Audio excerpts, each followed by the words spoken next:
Audible. So, participants, I'm sure that I'm audible and the screen is there. We were trying to understand the things about William Shakespeare.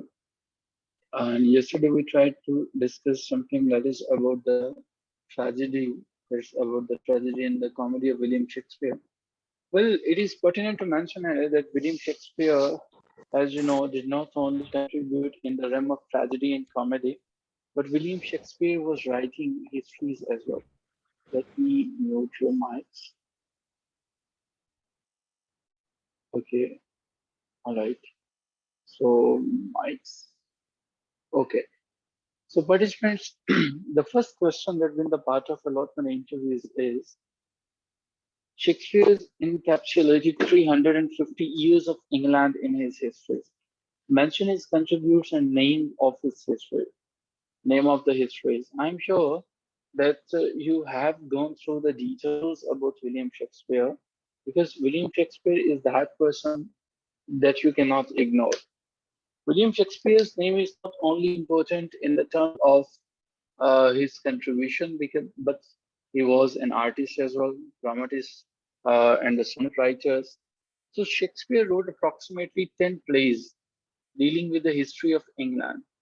So when we are talking about the history of England, and we are about to answer the question 350 years, definitely years from 1200 to 1550. So the years between 1200 to 1550, these years are important, and you will not forget these years because these years are important in the sense William Shakespeare contributed maximum in these years. Contribution means contribution in the terms of he covered the history of England in these 350 years. Okay, so 350 years are very important. How many of you have read the histories of William Shakespeare? Have you read any history of William Shakespeare? Have you read any history of William Shakespeare? There's a question. If you haven't, you may mention that I haven't gone through.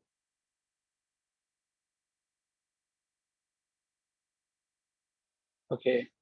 Yes. This Aruba is the only one कि जिन्होंने इसको पढ़ रखा है. Okay, so I am going to recommend you some names, though my recommendation is you are not going to ignore Henry VI, Henry IV, Henry V, Henry VIII, and Richard III. Okay, I'm going to repeat it for your convenience. Henry VI, Henry IV, Henry V, Henry VIII, Richard III. And by the way, there is a cinematic version available on King John. So do not ignore King John. King John is very important. So if you just watch the cinematic version of King John, you will be able to answer a lot many questions. Okay, so King John is there. The thing is that आपको पता है कि William Shakespeare जो है जब इस दुनिया से चला गया था या चला जाने के है वो कंट्रीब्यूटर था जिन्होंने कंट्रीब्यूट था मैक्सिमम जो है विलियम शेक्सपियर के काम किया. Do you know the name of that person जिसने कंट्रीब्यूट किया था जो लास्ट वाले पेज है उनको कंप्लीट करने में? Do you know the name of that person? Because when you will answer the question about the histories of William Shakespeare, you need to mention the name of that person. आपको अगर पता है just mention the name of that particular person. अगर idea नहीं है आप ये बता देंगे ताकि हम उसे डिस्कस कर सकें. The name is very important by the way. John Fletcher is historical place के अंदर जो है वो इसको काफी सपोर्ट किया था. ठीक है, तो हमें विलियम शेक्सपियर की हिस्ट्री के मतलब हम बात करेंगे, हम ये भी बताएंगे विलियम शेक्सपियर के अंदर पैट्रियटिज्म का एक ठीक ठाक जुनून था. विलियम शेक्सपियर एक ऐसा पर्सन था कि जिसने अपनी नेशनलिज्म को ठीक ठाक सपोर्ट किया था. विलियम शेक्सपियर की हिस्ट्री प्लीज को पढ़ते हुए हमें लगता है कि ये 1588 से 1599 तक थे. 1588 1598 तक जो हमारे पास ईयर्स हैं ये वो वाले ईयर्स हैं जब पेट्रियोटिक फीलिंग्स जो थी, जब पेट्रियटिज्म जो थी वो पीक पे ऊपर थी, ठीक है। सो इन ईयर्स के अंदर इसने कंट्रीब्यूशन की थी। और एलिजाबेथन एज के अंदर जितने भी क्रॉनिकल्स थे, जो भी क्रॉनिकल राइटर्स थे, वो सारे के सारे क्या कर रहे थे, वो विलियम शेक्सपियर की तर्ज पर बाद में लिखना शुरू हो गए थे। इसको उन्होंने रोल मॉडल बनाया था।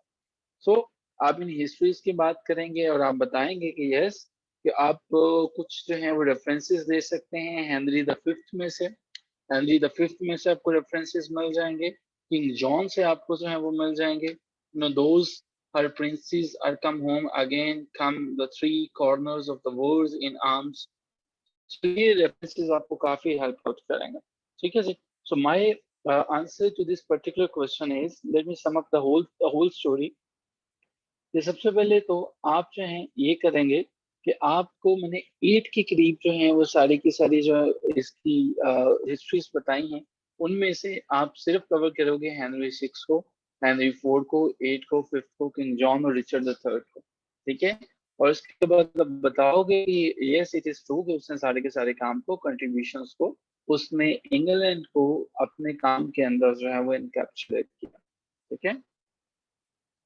क्लियर? यहाँ तक क्लियर है? You are suppose to write clear in the chat box so that I may proceed further. Okay, आप लिख सकते हैं ताकि हम जो है वो यहाँ से आगे चलें। Okay, Irtika Hasan thank you so much, Hania thank you. Okay जी, हमारे पास, just give me a second.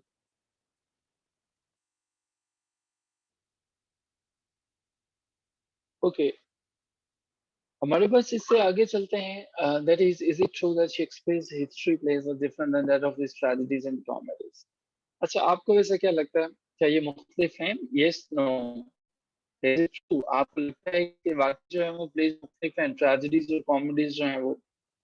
What are your views on this particular question? आपको क्या लगता है कि क्या ये मुख्तलिफ हैं या ये मुख्तलिफ नहीं है?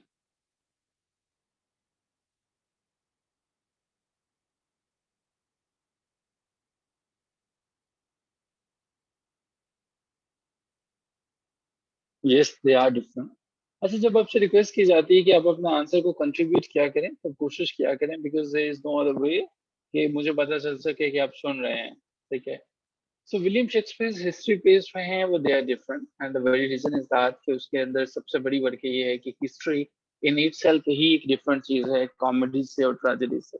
लेकिन जो चीज बड़ी इंपॉर्टेंट यहाँ पे है, जिसको शायद आप कभी भी नजरअंदाज नहीं करना चाहोगे, वो यहाँ पे ये है कि विलियम शेक्सपियर की ट्रेजेडीज और कॉमेडीज के अंदर बहरे कैफ एक लिंक मौजूद है।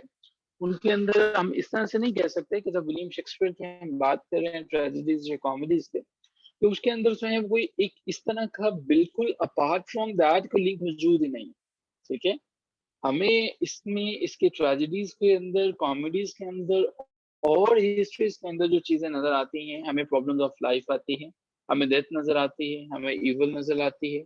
तो सारी की सारी चीजें जो है वो कॉमेडीज के अंदर भी एग्जिस्ट करती हैं और हिस्ट्रीज के अंदर भी मौजूद है। ये बात कहना कि वो डिफरेंट हैं, yes they are different, but the thing is that if you're going to talk about they're altogether different, the obviously the histories, they cannot be like tragedies, the histories they cannot be like comedies. You are supposed to have the follow the diagram of the histories, okay? So अब हम जो है वो Richard the second की बात कर लें। Richard the second के अंदर हमारे पास क्या होता है, अब ये देखते हैं कि रिचर्ड द सेकंड जो है उसमें एक मैन है, और वो किस तरह से सारी की सारी चीजें जो William Shakespeare time and again बताता है कि आप जो आज बीज बोगे कल को वही काटोगे। So he is giving the message. So हमारे पास एक मैसेज जो है वो ये देती हैं हिस्ट्रीज जो हैं, और इसी तरह से हमारे पास ट्रेजेडीज भी एक मैसेज को कन्वे करते हैं। So yes, when we are going to say कि शेक्सपियर जो है वो एक हीरो की तरह काम करता है अपनी हिस्ट्रीज के अंदर जो है, तो ये गलत नहीं होगा।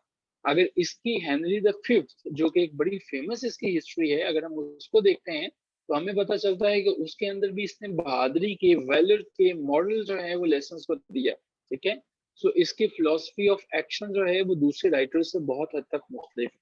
सो विलियम शेक्सपियर अपने हिस्ट्रीज के अंदर जो चीजें बता रहा है वो दूसरे राइटर से मुख्तलिफ हैं, but there is a tragedies and the comedies of William Shakespeare वो इस तरह से कि विलियम शेक्सपियर की कॉमेडीज और ट्रेजेडीज की तरह इसकी हिस्ट्री एक मॉरल मैसेज होता है, जो कि ये उनको बयान करता है। इस सिलसिले में मेरी आपको रिकमेंडेशन है कि आप जो हैं वो दो तरह की कॉमेडीज जो हैं, सॉरी, हिस्ट्रीज को पढ़ लीजिएगा।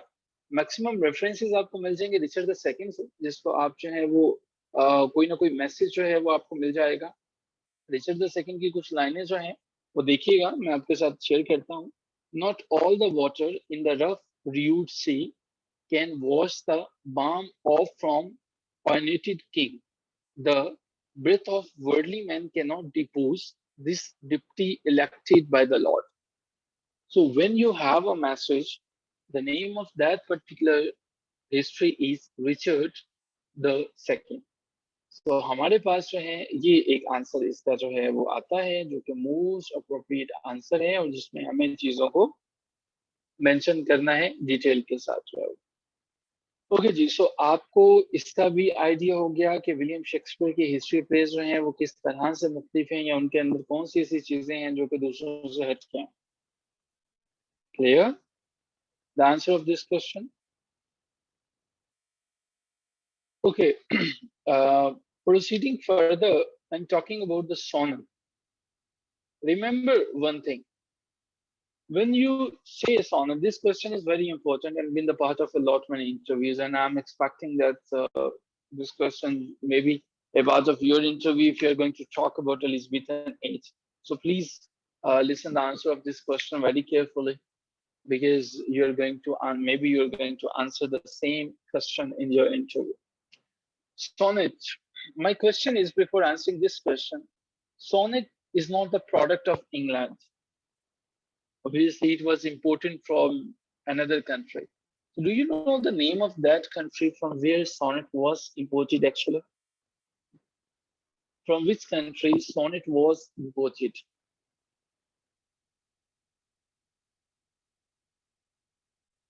Well, Hania, thank you. Wajiha, thank you.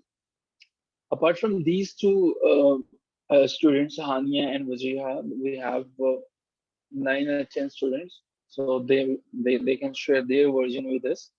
Oh, yes. Participants, remember one thing. Sonnet was not the product of England, but sonnet gave maximum fruits in England. It is said in your interview, you will not say that for sure, for granted, it is the product of Italy. But it is said probably it originated in Italy. Okay.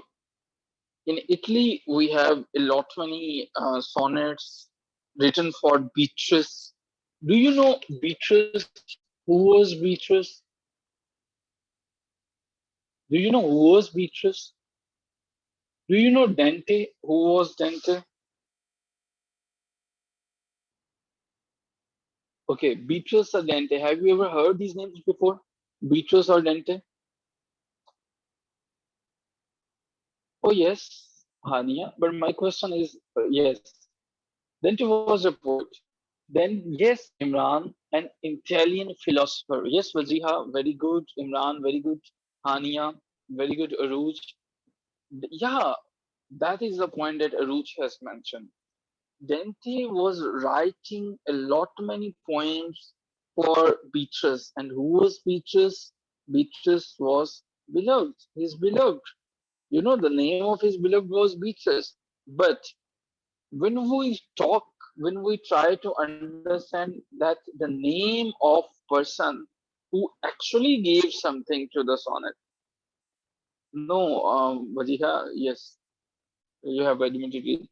Okay, when we talk about the name of the person who actually worked on sonnet in real sense, then we have the name of Petrarch. By the way, Petrarch, and the era is from 1304 till 1374. Petrarch is the person who came after a generation. After Petrarch, the next generation, we have Thomas Rich. And who was Thomas Rich? Wittgenstein. Surrey.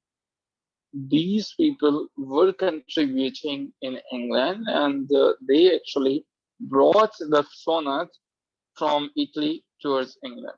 So in 1557, you know, Queen Elizabeth was coronated in 1558.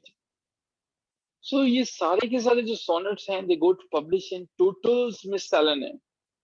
So जिसके अंदर हमारे पास क्या आता है, हमारे पास ये wit and study के जो है वो contributions आ जाते हैं.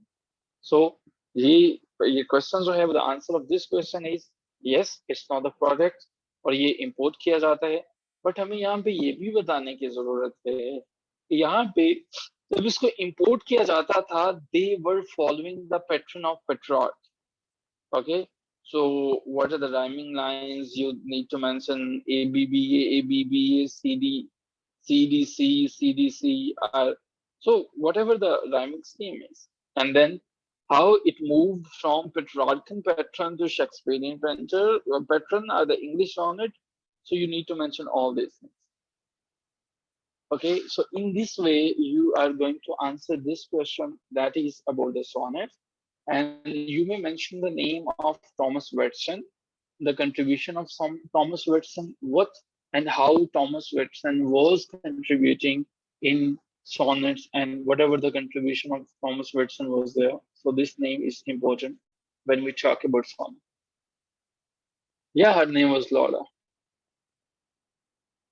Okay, talking about question number 49. That is, Sydney's Astrophil and Stella shows that Sydney always looks in his heart before writing. Is it true? Well, this question is a complicated question. It's not easy to answer these type of questions because it's not true that Sydney always looked in his heart before writing. But Sydney's Astrophil and Stella shows that Sydney always looked in his heart before writing. I think that in the first, before answering the total question, you need to bifurcate the total question into, bifurcate means by default two parts. So you need to answer the first part and the second part. When you're going to answer the first part, you need to mention that yes, the Astrophil and Stella is the most important work and the sonnet. And what do you mean by Astrophil and what do you mean by Stella? So, पेट्रॉर्क ने जब लिखा था, उसने जो अपनी story बताई थी Laura के साथ, किसी ने पढ़ा कि क्या वो एक सक्सेसफुल लव स्टोरी है या वो एक अनसक्सेसफुल लव स्टोरी है? पेट्रॉर्क की जो स्टोरी है लॉरा के साथ, is it a successful love story?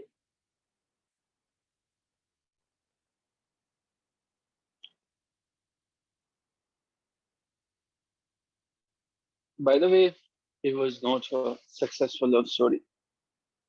And how many sonnets are there in Astrophil and Stella?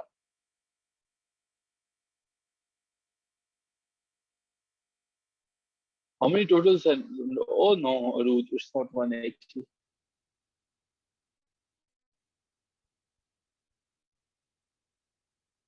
Oh no, honey, it's not 71. Oh yes, Wazia, it's 108. And what Sydney is doing here? Sydney is talking about unrequited love. Sydney is talking about Astrophil. Astrophil, star lover. Stella, a star. So you need to talk about how the things were moving on with Sydney. Who was Philip Sidney, and what do you know about Sydney? Sydney's sentiments in his sonnets that he is talking about.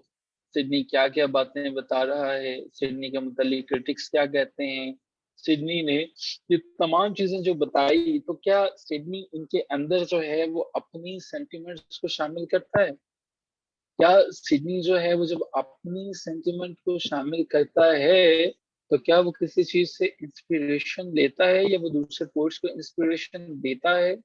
Okay, सो ये आप और यहाँ पे आप mention कर सकते हैं कि biting my truant pen beating myself for spite fool said my muse to me look in thy heart and right.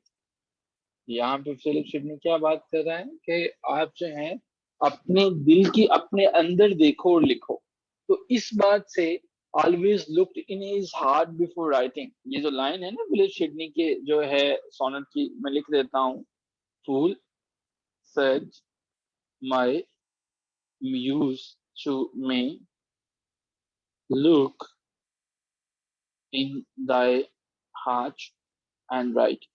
देखिए रेनासांस के अंदर जो है ना दुनिया बदल गई थी। इससे पहले क्या होता था, म्यूजिक को लोग इन्वोक करते थे, राइटर्स इन्वोक करते थे कि शायरी की देवी आग मुझे कुछ अता कर, मतलब वो खुद से नहीं लिख सकते थे, उसको इन्वोक किया, वो आती थी और वो उसको इन्वोक करती थी, फिर वो लिख सकता था। मिल्टन ने पैराडाइज लॉस्ट में इन्वोक किया था, कितनी दफा इन्वोक किया था म्यूजिक को मिल्टन ने पैराडाइज लॉस्ट में? For how many times Milton invoke music in paradise lost? बड़ा फेमस क्वेश्चन है, आई एम श्योर कि आप इसका आंसर जो है वो दे पाएंगे। Strange. Oh yes, thank God, Hania आपने आंसर करके सबकी स्किन को सेव कर लिया। Oh yes, 3 times. देखें, लेकिन अब रेनासांस आने में आप दो तरह से जस्टिफाई कर सकते हो। रेनासांस में था क्या था, अब म्यूज ने सबसे उससे पहले क्या कहा, फूल said my muse to me look in thy heart and eyes। अगर तुमने कुछ ढंग का लिखना है तो अपने दिल के अंदर जो है वो देखो और अपने खुद से लिखने की कोशिश करो। लेकिन हम ये नहीं कह सकते। तो फिलिप सिडनी हमेशा अपने दिल के अंदर लिखता था और फिर ही लिखता था? नहीं।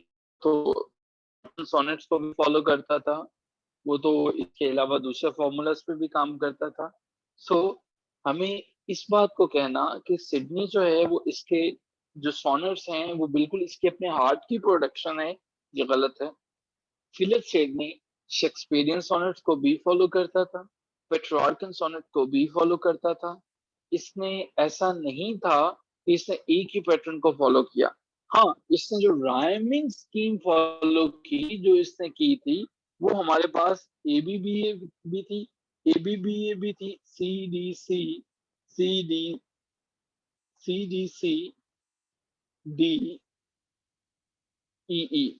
अच्छा, मुझे बता सकते हैं ये वैसे किसकी जो है वो है, ये जो इसमें राइमिंग स्कीम है, A B B A C D E E, ये हमारे पास राइमिंग स्कीम थी जो कि इसने फॉलो की, इसकी ज्यादातर राइमिंग स्कीम में। अब हमारे पास क्या है, पेट्रोर्कन जो है वो उसको भी फॉलो करता है और शेक्सपियरियन को भी करता है। So this is the answer of this question. While answering this question, you suppose कि आप मेंशन करोगे सिडनी और एरिस्टोटल को, आप ये मेंशन करोगे कि वो क्यों ये कहता था कि look in the heart and then write and all the things, और उसके बाद आप प्रोसीड फर्दर करोगे।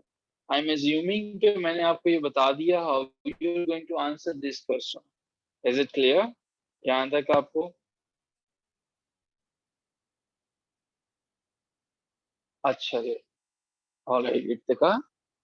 अच्छा जी, the next part of our question is, Sana Sahiba, हम आपको क्लास में अरसा दराज के बाद तशरीफ लाने पर खुशामदीद कहते हैं। Welcome to the class. मुझे यकीन है कि यकीनन आप कहीं मसरूफ रहे होंगे, इसलिए आप अपनी क्लास में जो है वो नहीं आ सके। और हालांकि आपके घर के करीब तो वजीहा की तरह जैमर्स भी नहीं लगे हुए हैं, और ना ही इर्तिका हसन की तरह आपका मोबाइल फोन टूट गया है। ठीक है, इर्तिका का मुझे मुझे एक मैसेज मुझे मिला था कि सर आपके एक स्टूडेंट हैं, वो कहते हैं मैंने अपना फोन तोड़ दिया है, तो मुझे क्लास के लिंक भेजा करें। तो मैंने कहा हाँ जी जरूर भेजें। ठीक है, और ना ही आप हानिया की तरह आउट ऑफ स्टेशन होंगे। ठीक है, on A lighter note, I am just kidding with all of you कि आप सब जो हैं वो क्लासेस को मिस ना किया करें।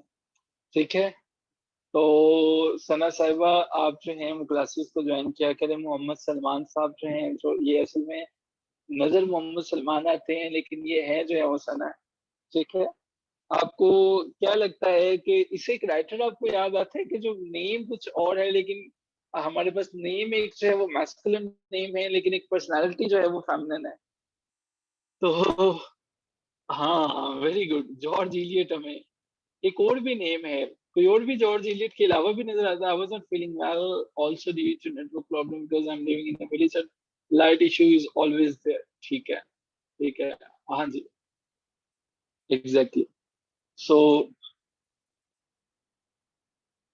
अच्छा, अब जो है आपको सजा के तौर पर अरूबा शकील साहबा, इन्हें कुछ रिकमेंड करें अच्छा सा, इन्हें कोई किताब अच्छी सी रिकमेंड करें जो इन्हें सजा के तौर पे पढ़नी चाहिए, क्योंकि इन्होंने अपनी क्लासेस को मिस किया है।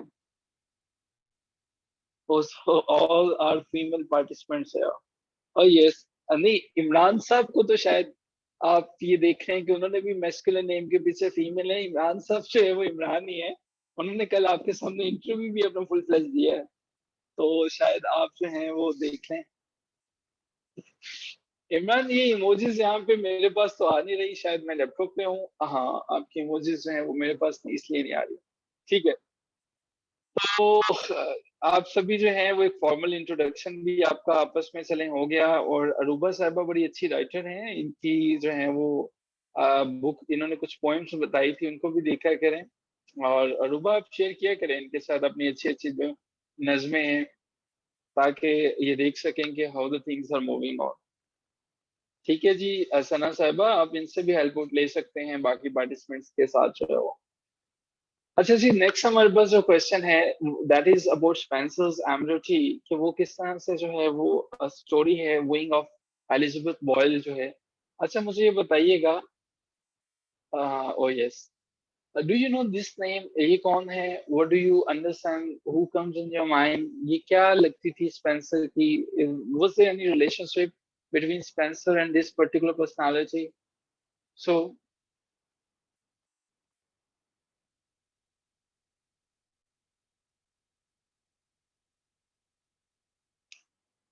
hmm. Oh yes, you are right. अब मुझे ये बताइएगा कि Spencer's immunity, that is a good question. और ये ऐसा नहीं होता है कि इन जो इंटरव्यू आपसे इस तरह के क्वेश्चन पूछा ना जाए। मुझे ये बताइएगा कि स्पेंसर्स एम्यूनिटी पब्लिश कब हुआ था? In which year Spenser's Amoretti was publish? या इमरान, बिल्कुल ठीक कह रहे हैं आप, जो है वो पहले बिलव थी एंड देन वाइफ। अच्छा, नहीं पता। ठीक है। अच्छा, चूंकि आप में से किसी को भी इसका आंसर नहीं आता है, सो मेरी तरफ से आप सबके लिए आ, एक एक बुक है, आप इसको पढ़ेंगे, इसकी कल समरी पढ़ के आइएगा। ये रिकमेंडेशन है आप सबके लिए, जो है वो बड़ी मशहूर किताब है, ट्रेन टू पाकिस्तान जो है वो। ठीक है, ये आपको पनिशमेंट के तौर पे मैं दे रहा हूँ, क्योंकि आप में से किसी ने आंसर नहीं दिया, वजीहन लेट दिया, लेकिन लेट वाला आंसर जो है वो हम कबूल नहीं करेंगे। So the summary, character, plot analysis, ये सारी की सारी चीजें आपने कल पढ़ के आनी है ट्रेन टू पाकिस्तान के बारे में। यस, मैंने तो पढ़ी हुई है ट्रेन टू पाकिस्तान। अच्छा, अगर आपने पढ़ी हुई है तो आप कर लीजिएगा कि आपको फिर मैं एक और बुक रिकमेंड कर देता हूँ, आप उसको देख लीजिएगा। आपने पढ़ा हुआ है, बड़ा अच्छा राइटर था, जो पहला नॉवलिस्ट था जिसने जो है वो रॉबिन्सन क्रूसो लिखा था। आई डोंट नो कि मेरे जहन से उसका नाम कैसे निकल गया, बड़ा अच्छा था। डेनियल डेफो की बात कर रहा हूँ मैं। हाँ, डेनियल डेफो जो है, उन्होंने रॉबिन्सन क्रूसो लिखा हुआ था। आई एम श्योर वो भी पढ़ा होगा। अरूबा, आपने पढ़ा हुआ है?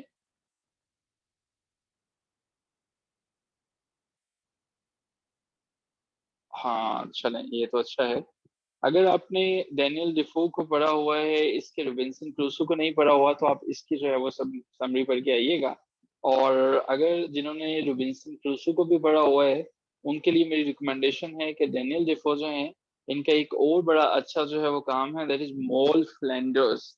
मॉल फ्लैंडर्स, मॉल फ्लैंडर्स जो हैं उनको पढ़ लीजिएगा। जिन्होंने मॉल फ्लैंडर्स को भी पढ़ा हुआ है, वो मेरी रिकमेंडेशन है कि वो, इनका जो है वो एक तीसरा वर्क है जो कि काफी इम्पोर्टेंट है, और वो हमारे पास है, if I am not wrong, that is the life adventures. Okay, so वो उसको देख के आइएगा। तो ये हमारे पास जो है वो काफी इम्पोर्टेंट टास्क हैं जिनको आप पढ़िएगा। अच्छा जी, moving on from here, we were talking about Amoretti, और हमने जो है स्पेंसर्स एमरिटी की बात कर ली। अरूबा, आपके पास रीडिंग्स तक एक्सेस होगी? आप रीडिंग्स है, रीडिंग्स को विजिट किया आपने कभी अरूबा? अरूबा अपना, प्लीज।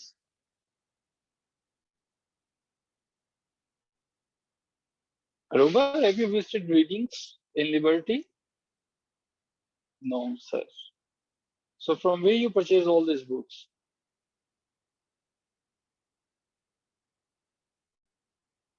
Okay, all right. ठीक है, ठीक है, ठीक है। अच्छा जी, स्पेंसर्स एमोरिटी के अंदर हमारे पास जो है वो चीजें कुछ याद रखिएगा कि इसके अंदर 88 सॉनेट्स थे।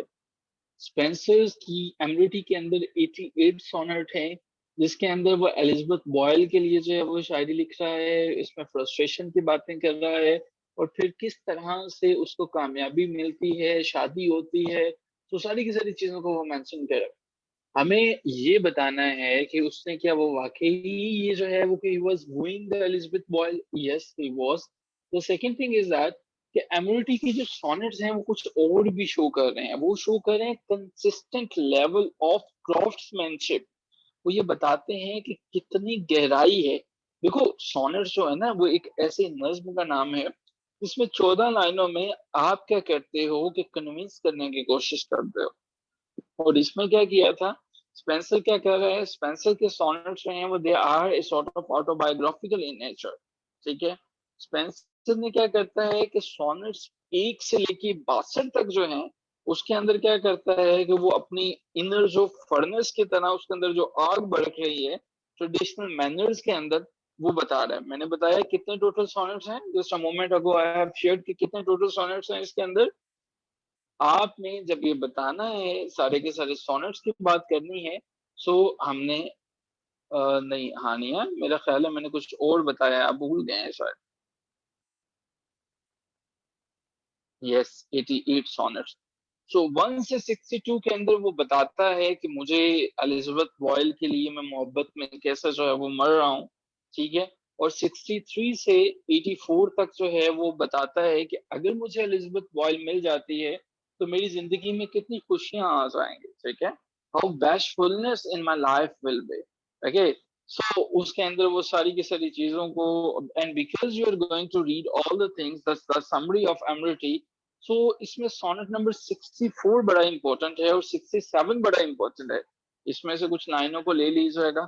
आप ये नोट कर रहे होते हो ना साथ साथ अपनी नोटबुक पे चीजें कुछ जो है वो, ये जैसे जैसे मैं आंसर्स इनके बता रहा होता हूँ, because questions are not going to help you until unless आपको इनके आंसर्स पता हो कि आप किस तरह से कर रहे होते हो।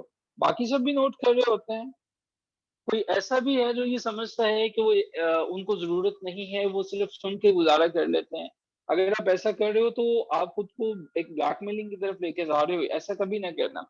अच्छा जी, 67 और 64 वाला बड़ा इंपॉर्टेंट है, इसको नहीं मिस करोगे। इसके अंदर है क्या, इसके अंदर वो एलिजाबेथ बॉयल के जैसे जैसे करीब होता चला जाता है 64 सोनेट में, वो इस जो है अपने गुर्बत की बात करता है। 67 में वो बताता है कि कैसे उसको जो है वो कामयाबी मिलती है। So that is the answer of this question, that is the question number 50।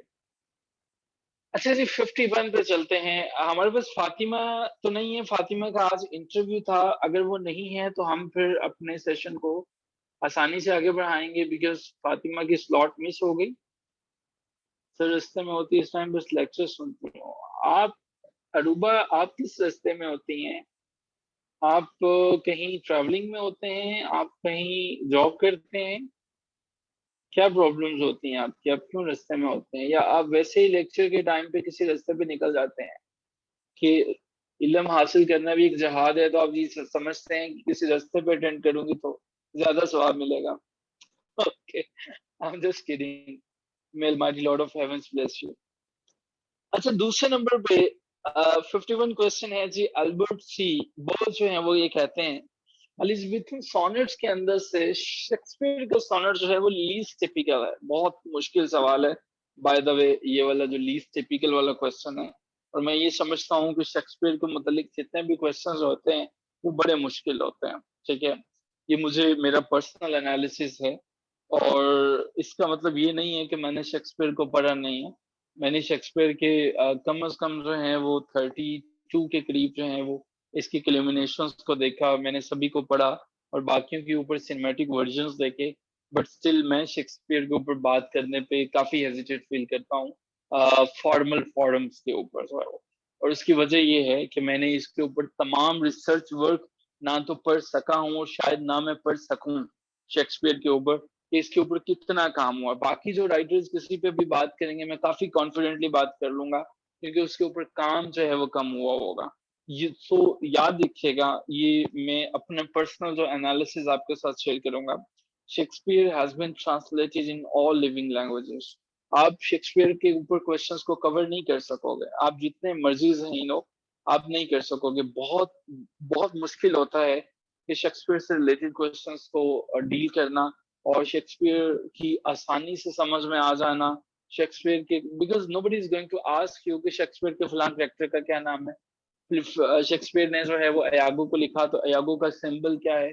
अब मुमकिन है अयागो का सिंबल जो है वो आपकी इंटरप्रिटेशन हो कि अयागो जो है वो जेलसी को जाहिर करता है, किसी और ने उसको प्रूव किया हो कि नहीं, ऐसा तो नहीं है। अयागो तो जेलसी को नहीं जाहिर करता है, वो किसी ने और तरह से साबित किया हो।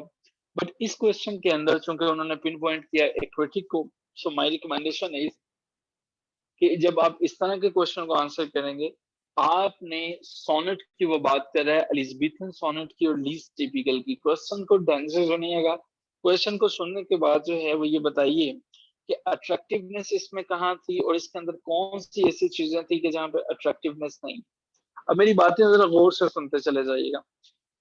शेक्सपियर के जितने भी सोनेट हैं वो अट्रैक्टिव जरूर रहे हैं, नस्ल दर नस्ल लोग पढ़ते चले गए, क्रिटिक्स ने काम किया, करते चले गए। ये जो सोनेट है हमारे पास 154 के करीब सोनेट है नंबर्स में, जिसको 1609 में पहली दफा पब्लिश किया गया था। हाँ ये सच है कि इससे पहले भी जो है 1598 में भी ये सोनेट मंजर आम पे आए थे। और ये भी सच है कि ये क्रिटिक्स ये कहते हैं कि 1598 के से पहले 1595 और 96 में भी इसने सोनेट्स को लिखा।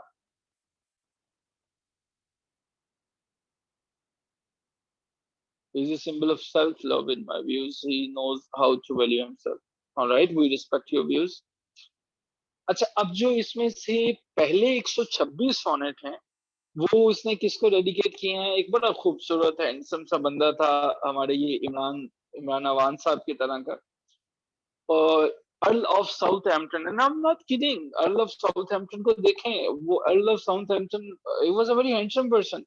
और उसके अलावा जो है वो विलियम हर्बर्ट जो है, बल्कि एक तीसरा दोस्त भी था अर्ल ऑफ पेम्ब्रोक जो है, वो तीन लोगों को इसने डेडिकेट किया था, अर्ल ऑफ साउथहैम्पटन को, विलियम हर्बर्ट को और अर्ल ऑफ पेम्ब्रोक को। ठीक है, अगले जो 26 सोनेट हैं वो उसने एक खातून थी कोई डार्क से कलर की, और उनको जो है इसने डेडिकेट कर दिया। अल्बर्ट से बॉस जो है एक किताब लिखते हैं, इनकी किताब का नाम है literary history of England. Literary history of England बड़ी कमाल की किताब है जी, अगर आपको पढ़ने का मौका मिले तो जरूर पढ़िएगा, अगर नहीं मिले तो कुछ चीजें, कुछ पेजेस जो विलियम शेक्सपियर के मुतालिक है उनको जरूर देखिएगा। अब जो इस किताब के अंदर वो ये लिखता है कि वो अपने जो सोनेट्स हैं उसके अंदर जो कैरेक्टर्स हैं, जो लव है, उसको वो क्या करता है, वो आइडियलाइज करता है और उसको सेलिब्रेट करता है। ठीक है, सेलिब्रेट करता है। अब विलियम शेक्सपियर जो है वो क्या करता है कि वो अपने सोनेट्स में दूसरों से हटता है इस तरह से कि वो एंग्विश को भी जाहिर करता है, मिसफॉर्च्यून्स को भी जाहिर करता है। ठीक है, अब जो है वो राइवल पोइट्स की तरह ऐसे नहीं है कि जिस तरह से हम ये कहते हैं कि नाज की उसके लब की क्या कही है, पंखी गुलाब की सी है, वगैरह वगैरह वगैरह। आपने देखा विलियम शेक्सपियर जो है वो अपने सोनेट्स के अंदर कुछ चीजें डिफरेंटली लिख रहा है, वो मुख्तलिफ तरह से लिख रहा है। सो हमारे पास ये लीस्ट टिपिकल जो है वो ये कहना, यस, वो हमें ऐसा होता है कि when we are reading William Shakespeare we are feeling that William Shakespeare outcast कर रहा है चीजों को। विलियम शेक्सपियर जो है वो एक डिफरेंट तरीके से लिख रहा है। विलियम शेक्सपियर जो है वो ट्रेडिशंस को फॉलो नहीं कर रहा है। विलियम शेक्सपियर जो है वो अपने अनलॉक कर रहा है, अपने हार्ट को अनलॉक कर रहा है। और ये अल्फाज विलियम वर्ड्सवर्थ ने भी कहे थे कि विलियम शेक्सपियर अपने हार्ट को अनलॉक करता है जब वो सोनेट्स को लिखता है। सो विलियम शेक्सपियर के जो राइमिंग स्कीम है, आई एम श्योर कि आपको ये याद है, A B C D C D E F G G जो है वो, जो कि पहली दफा जो है वो सर ने इस्तेमाल की थी, और उसके बाद एलिजाबेथन सोनेटियर्स के अंदर ये पॉपुलर होती चली गई थी। सो हमें ये कहना कि यस इट इज ट्रू कि वो एक मुख्तलिफ लिखता था, इट्स नॉट ट्रू। ठीक है, वो लीस्ट टिपिकल था, इसके जो सोनेट्स थे वो मुख्तलिफ थे, बिकॉज शेक्सपियर जब लिखता था तो उसका अपना एक अंदाज था। सो आप इस तरह से इस क्वेश्चन को आंसर कर सकते हैं। तो I am sure that I have answered this question. अगर अभी भी कुछ ऐसा पार्ट है जो आप फील करें कि इस पे बात की जानी चाहिए, you may mention that part. अच्छा जी, अब हम जो है वो आखिरी क्वेश्चन की तरफ चलते हैं, जो कि हमारे पास है जी, what do you mean by the prince of poets. अच्छा, ये बाय द वे ये किसने लिखा था? प्रिंस ऑफ पोएट्स जो है वो, what do you mean by prince of poets in his time, बहुत मशहूर नाम है, a very famous name. Who is the prince of the poets?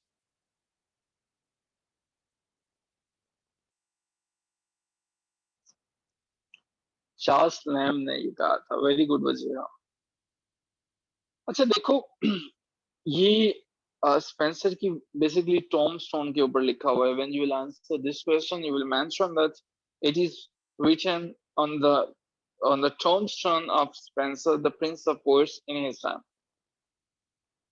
And if we are saying कि वो, इसको ये टाइटल किसने दिया था? जो एक एसेइस्ट का प्रिंस था, चार्ल्स लैम्ब, उसने दिया था। अब हमारे पास जो है, जब हम ये बात करते हैं स्पेंसर की, Spencer is hailing as a greatest poet of his age. Spencer was enthusiastic poet, and it is true when we call him the new poet. I'm sure that all of you have read the Shepherd's Calendar. अगर नहीं पढ़ा तो पढ़ लीजिएगा। Shepherd Calendar को पढ़ें। enthusiastic आपको उसकी enthusiasm नजर आती है। फेरी क्वीन को पढ़ें, आपको उसकी enthusiasm नजर आती है। और इंग्लिश वर्जल का टाइटल इसको दिया गया था। वर्जल ग्रीको रोमन में से है। सो अब poets poet of his time का मतलब ये है कि इसकी जो रेपुटेशन थी इसके कंटेम्प्रेरी पोइट्स के अंदर जो है वो बहुत ज्यादा थी। इसकी जो रेपुटेशन थी वो दूसरे पोइट से वो हटके थे। इसकी जो रेपुटेशन थी उसकी वजह ये थी कि ये एक फिलोसोफर था। सो एक फिलोसोफर था जो अपने टाइम में डिफरेंटली जो है वो चीजों को लिख रहा था। जैसे मुख्तलिफ एजेस, जैसे चौसर का एक इन्फ्लुएंस था ना अपने बाद में आने वालों का, उसी तरह से स्पेंसर का इन्फ्लुएंस इन्फ्लुएंस था उन लोगों पे जो इसके बाद जो है वो आ रहे थे। चौसर में हमने देखा था, चौसेरियन की बात की थी, इंग्लैंड से भी थे, स्कॉटलैंड से भी थे। और इसी तरह से जब हम इनकी बात करते हैं, स्पेंसर की बात करते हैं, स्पेंसर को चौसर के बाद second father of English poetry कहा जाता है। So that was not the product of a single day. और इसकी वजह क्या है? इसने कोशिश किया, इसने हर चीज को जो है वो मोबिलाइज किया। इसने और मैं दो चीजें, शेपर्ड क्विन की बात कर चुका हूँ और मैं द फेरी क्वीन की बात कर चुका हूँ। सो ये चीजें जो है वो इसको यूनिक बनाती हैं। इसका स्टाइल ऑफ राइटिंग जो है वो डिफरेंट है। इसकी जो चीजें हैं इसके अंदर कुछ है। दैट इज द रीजन कि चार्ल्स लैम्ब इसको कहते हैं कि it's a poets poet. So Spencer के जो वर्क हैं वो स्ट्राइकिंग वर्क्स हैं। स्पेंसर जो जब लिखता है चीजों को, वो आने वाली जनरेशन के लिए एक पैटर्न सेट करता चला जाता है। स्पेंसर जो है, अगर ये कहा जाए कि वो इन्फ्लुएंस लीव कर रहा है on all those people who are going to be the poet of the age, ये गलत नहीं होगा। ठीक है जी। So that's all from my side. और मैं कोशिश इसलिए करता हूँ कि मैक्सिमम एक्सप्लेनेशन उर्दू में दूं, समझा सकूं, क्योंकि मैं हिट करना चाह रहा होता हूँ कॉन्सेप्ट्स के ऊपर। समटाइम्स आई फील कि हम चाहे जितने मर्जी भी अच्छे ही अंग्रेजी को बोल लें या सुन लें, नेटिव जहाँ पे हमें कॉन्सेप्ट्स को क्लियर करना होता है ना, वहां पे हमें नेटिव लैंग्वेज के अंदर क्लियर करना चाहिए, ताकि आप उसको भूलो ना कभी। मेरा मकसद आपको कॉन्सेप्ट्स को क्लियर करना है। सो I'm sure that till now you have cleared each and everything. So till now, if there is any question about the questions that we have covered, you may go on and you may ask the questions. Is there any question? The house is open for the question. अगर आपका कोई भी question हो तो हमने discuss किया है वो आप पूछ सकते हैं। अदरवाइज हम मिस यशफीन को सबसे आखिर पे ज्वाइन करने में खुशामदीद कहते हैं। और ऐसे साहब से रिक्वेस्ट करेंगे कि मिस यशफीन हमारी बहुत अच्छी पार्टिसिपेंट्स हैं, अगर इन्हें इस सेशन की रिकॉर्डिंग मुमकिन हो सके तो जरूर भिजवा दें, यानी कि यकीनन कोई जेन्युइन रीजन रही होगी कि जिसकी वजह से ये नहीं ज्वाइन कर सका। तो यशवीन आप लेट हो गए, आज हमने जो है वो कुछ क्वेश्चंस को डिस्कस किया और काफी इंपॉर्टेंट क्वेश्चंस थे। तो आई विल पर्सनली रिक्वेस्ट कि जो हमारे कोऑर्डिनेटर हैं कि वो इसको आपके साथ as soon as possible share कर सकें। अगर आपका जो क्वेश्चन है इमरान, हमारे ना जो चैनल पे वीडियोस होती हैं वो सीक्वेंस में अपलोड नहीं होती हैं, ये मुझे नहीं पता, मैं कम कम में विजिट करता हूँ। मैं तो कभी कभी खुद जब अकेला बैठा होता हूँ और मुझे लगता है कि किसी चीज पे मुझे बोलना चाहिए, तो चूंकि एक्सेस मेरे पास है तो मैं को वीडियो अपनी बना के भी अपलोड कर देता हूँ या कोई ऐसी चीज कर देता हूँ। लेक्चर्स चूंकि एक सीक्वेंस में चलते हैं और रोजाना जो है वो होते हैं, तो ये मेरे पास एक्सेस होती नहीं है। ठीक है, इसकी वजह ये है कि एक्सेस उन्हीं के पास होती है जिन्होंने इसको रजिस्टर्ड स्टूडेंट्स के साथ शेयर करना होता है या अपलोड करना होता है। जूम का लेक्चर जो है वो बाय डिफॉल्ट रिकॉर्डिंग्स के बाद अवेलेबल नहीं होता है, इसकी कन्वर्जन होती है। ठीक है, यूट्यूब के ऊपर इसको अपलोड करने के लिए पहले कन्वर्ट करते हैं, फिर जो है वो इसको अपलोड करते हैं। तो it's a lengthy procedure. I am sorry, I am not tech savvy person जिसको पता हो। ये चीजें हम यशवीन साहिबा से सीखेंगे। यशवीन काफी जो है वो अच्छी इन चीजों को जानते हैं, तो वो हमें सिखाएंगे। And after that, we will proceed further with all the things. So, ji, I will request them कि इसको अगर मुमकिन हो सके तो इसको इन पब्लिक कर दें ताकि आप सबके लिए अवेलेबल हो, और कोशिश करें कि नेक्स्ट टाइम इसको जो हम आप टाइम से ज्वाइन कर दें। So, that's all from my side. Thank you so much for being with me and take care of yourself. खुदा हाफिज। तो क्वेश्चन है तो क्वेश्चन आप अपने ग्रुप में भी पूछ सकते हैं। खुदा हाफिज।